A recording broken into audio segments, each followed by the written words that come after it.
Right, Mr. Murakada, a comparison there made there, I guess, to Afghanistan. I'd like to put this question to our guest in Beirut. The U.S. Secretary of Defense, Leon Panetta, and James Clapper, Director of the National Intelligence, have talked about the presence of al-Qaeda in Syria. And at the same time, of course, Washington is supplying intelligence, money, weapons to the armed groups that are fighting the Syrian government, and those include al-Qaeda. So why is the U.S. arming al-Qaeda, and is it making the same mistake that it made 2 decades ago in Afghanistan? First of all, I would like to draw a distinction that your 2 other guests, and generally speaking, the information process has not really drawn, which is the Syrian government is just one part of Syria, and the opposition is the other part of Syria.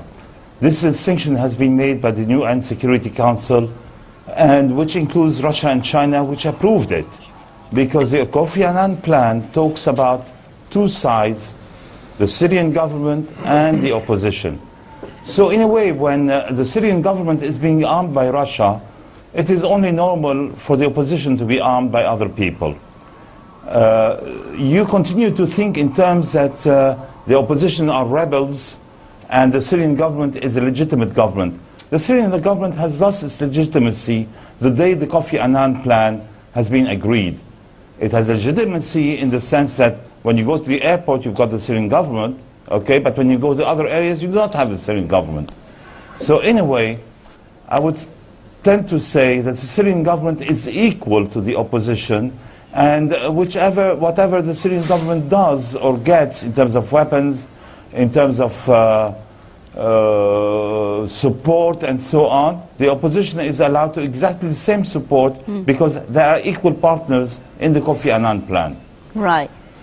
Right, if I could just get a reaction. On the other hand, yeah, go ahead. On the other hand, when you are talking about al-Qaeda, yes, of course, you have al-Qaeda in Syria, and the American government is not arming al-Qaeda. The American government is arming, first of all, it is not arming, it's giving communication equipment and sophisticated equipment, and probably anti-tank missiles that you talked about a while earlier, through Saudi Arabia and Qatar, which is fine, okay? But on the other hand, is it in Afghanistan? No way, I do not think so. It will only become in Afghanistan if everybody in the area wants it to become in Afghanistan, and nobody in the area does, and none of the foreign powers, including Russia, China, or America and Europe, want it to become in Afghanistan. Right. Dr. Tarpley, would you agree there that we should view the opposition, in our guess words there, and the Syrian government on equal terms when we say, well, the opposition should be armed because the Syrian government is being supported, that justifies giving arms to the opposition? Tell us your view on that, and also if you agree that the United States is actually not giving arms to al-Qaeda. I would say, first of all, the principle that the Syrian ragtag, terrorist-ridden, divided opposition is somehow equal to the Syrian government, that is a principle that leads straight to anarchy and the collapse of civilization as we have known it. There can be no such proposition in international law. That is, I think, absolutely antithetical to the interests of humanity. Now, the U.S., of course, has been arming these rebels, such as they are, from the very beginning. You'll get your chance. The U.S. has been arming them from the very beginning, and precisely through this area of Tripoli, right? Banyas was mentioned, Homs, Hama. Why are those places rising in rebellion? Because that's where the rat line goes through for the NATO arms deliveries from Cyprus and other places. Indeed, of course, Mr. Griffin, Milan you think this missiles, way, the other things are the others are the rats. Metis missiles have been delivered, maybe not Cornet, but similarly. Now, let's also look at the big picture. Last week at St. Petersburg, Prime Minister Medvedev made a remarkable statement saying that the Western desire to meddle in the affairs of sovereign states leads to regional wars, and then he said quite possibly to nuclear war. That is what we're looking at here. This is a very serious matter. It's not Libya. The great powers are immediately implicated in this. We've just had an official of the Russian foreign ministry quoted in the Chinese news agency stressing again that there are circles in the West who believe that this idea of intervening, invading countries is a live option. Now, the NATO summit, of course, claims they're not going to do it. Rasmussen and the U.S. ambassador to NATO, Dalder, say, no, who us? We're not going to invade anybody. But I think what the Russians are saying seems to reflect Russian intelligence, that there is such a proposal or plan that's being readied. Right, before we go back to Beirut with his response, I'd just like to get comments from our guest in London. Mr. Waqaf, looking at the part that speaks about the democratic, demands of the Syrian people, where does that stand now? Some may argue that those aspirations have been hijacked by states that have gotten involved in this, including the Persian Gulf Arab states or the United States, etc., Turkey, Lebanon. So basically, do you think that's the case?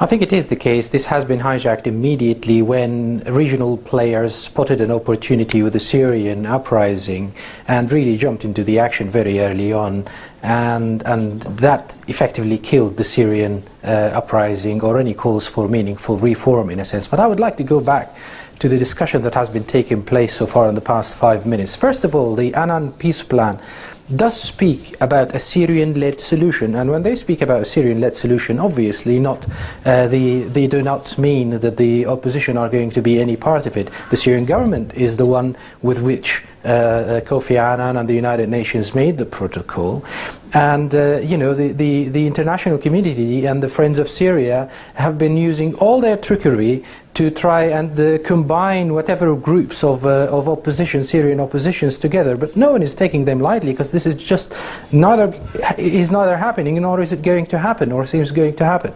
Right. With regards to the arming of the Syrian government, the Syrian government is buying Yakhut missiles. These are, you know, aimed at NATO ships to keep them away, 300 miles away, not against the Syrian people and the Syrian population, really. Yak 130s from Russia, these are light interceptors and training fighters. These are not to fight civilians. So the argument that, oh, we should need to arm the opposition because the Syrian army is getting you know, all the weaponry in the world is really flawed. But going back to the democracy, yes, going back to your question, it has been hijacked, and since day one, because everybody wanted the Syrian government down, and this is the main point. Nobody really cares about the prosperity of the Syrian people. Nobody really cares about reducing the bloodshed in Syria. If I may, unfortunately, we're running short of time, and I'd just like to get the comments from Mr. Murakada there. Mr. Murakada, looking at the situation right now, those who are for this foreign intervention or Assad going, we want to ask the question, if Assad does go, what will a post-Assad Syria be looking at? A foreign intervention, civil war? Is that the solution for Syria? It all depends how Mr. Assad goes, and if he goes. It is really up to President Assad to organize a transition to the new democratic forces in Syria. I'm sorry to say that democracy does not exist under Mr. Assad. It doesn't matter how many people vote, contrary to a gentleman in London. So, no, you need to move on to a new democracy. I hope that Mr. Assad will make the right transfer to a new regime without any bloodshed. If he goes with the right transfer, there will not be any bloodshed. If there is a coup d'etat, for example, well, the Ba'ath Party or some people could go. If there is an open war, then yes, it will be civil war. Right. But really, it is in the hands of President Bashar al-Assad at the end of the day, who will decide, if he has enough credibility left, which way to go, things should go. Right, Mr. Murakada, I'll just stop you there and get the concluding remarks now by Dr. Tarpley in Washington. Dr. Tarpley, basically, let's see, is Syria now in a situation that Assad should go? Is that the only solution? I guess they're saying that there's no democracy in Syria, but does that mean that countries like Qatar or Saudi Arabia, which are also lacking, of course, in democratic norms, should get involved and bring democracy there? Certainly there's more democracy in Syria now than there was before the recent election, which now has a multi-party election, which these oppositionists chose to boycott because they knew they would lose big. We have the following situation. We have the new television channel, the Sky News for Arabia, and this is Rupert Murdoch, who has been pronounced by the British Parliament unworthy to hold a broadcasting license, and we've got some sheikh from Abu Dhabi in the Emirates, who are, of course, all absolute monarchies, no democracy there, and they're putting out the line. Rupert Murdoch and his friend in Dubai are pushing the line that Assad is worse than Hitler. Well, as a historian, I will be pleased to debate anybody they put up that the NATO destabilization of Syria is practically identical to what Hitler did to Czechoslovakia. So I don't know about worse than Hitler, but strikingly similar to Hitler, we can say, is NATO and not Assad.